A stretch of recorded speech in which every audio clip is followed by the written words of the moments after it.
talks about how we are infatuated, enchanted, entranced by novel visual information. He said, we can mainline novelty from the comfort of our own beds.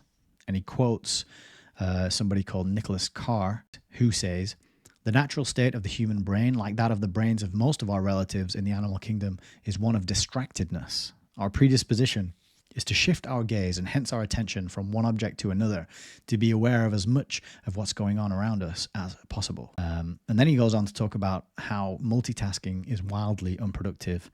And this is a bit of a paradox because we think we're being very clever and canny, but we're actually doing lots of things to a very subpar standard. And this ties into the note that I showed you earlier about busyness versus business. He quotes Daniel Levitin, who says, asking the brain to shift attention from one activity to another causes the prefrontal cortex to burn up oxygenated glucose, the same fuel they need to stay on task. And the kind of rapid continual shifting we do with multitasking causes the brain to burn through fuel so quickly that we feel exhausted and disoriented even after a short time. We've literally depleted the nutrients in our brain. I have a real problem with this. I have two screens, my laptop screen and a second screen, and I also have another laptop, which is my work laptop. And then we have multiple tabs, multiple programs open at any one time. As well as this, I've got my personal phone. I've also got a work phone. And I'm just constantly flicking between all these things, and I'm very inefficient. I'm not very good at getting things done. I'm most focused on getting things done when I hit the record button or do a live stream, and then I can stay on track for multiple hours at a time. And when I have a book in front of me to read and quote from.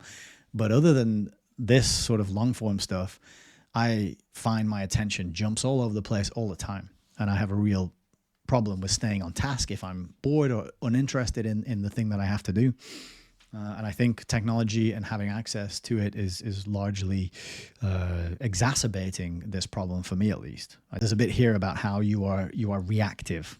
When you're constantly checking your devices, your mind becomes reactive, especially as you send out more texts or emails or comments. Then you're expecting the next message and wanting to respond immediately, but you never know when that next message will arrive.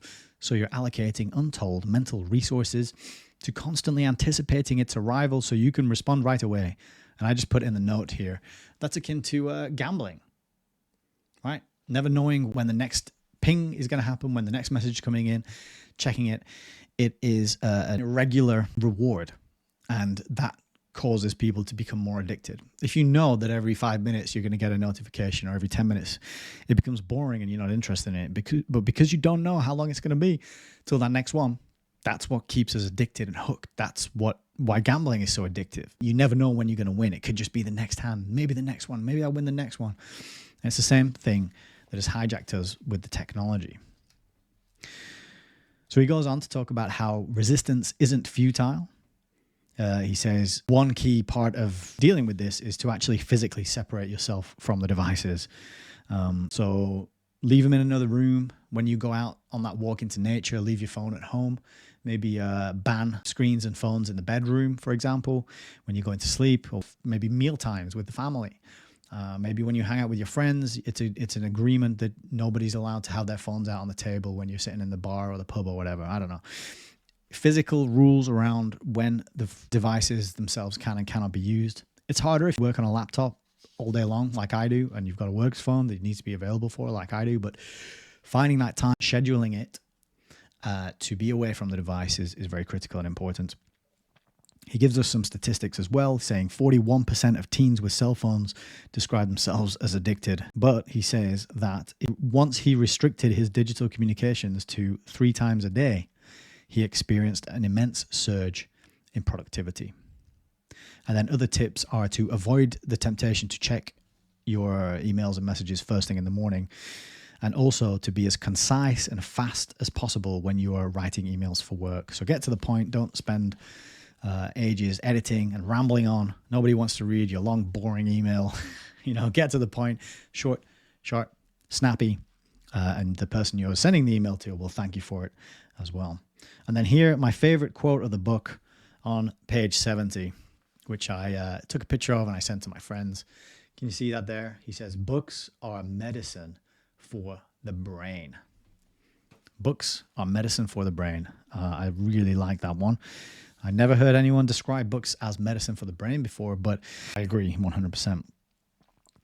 He also talks about how succeeding in accomplishing difficult goals requires people to be able to focus on singular tasks for sustained periods of time. So that ability is precisely what's under attack through the technology and the army of people who are devising these devices and creating the websites, right? He says lifestyles of continuous multitasking encourage a state of continuous partial attention. He also says you could try working at a standing desk, which I don't know if you've noticed, but that's what I'm working at right now. Sometimes I sit, but if I want to be alert, active, and engaged, I prefer to stand, and I stand pretty much all day.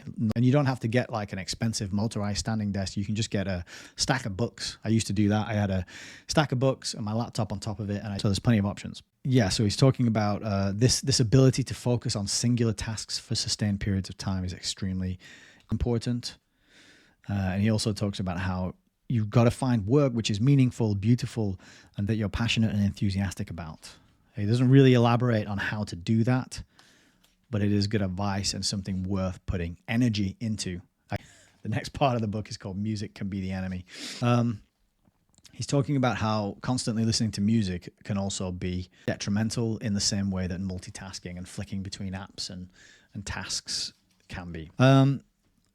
So then he offers up a program for reducing reliance on social media, which is a 5-step program. It's pretty straightforward.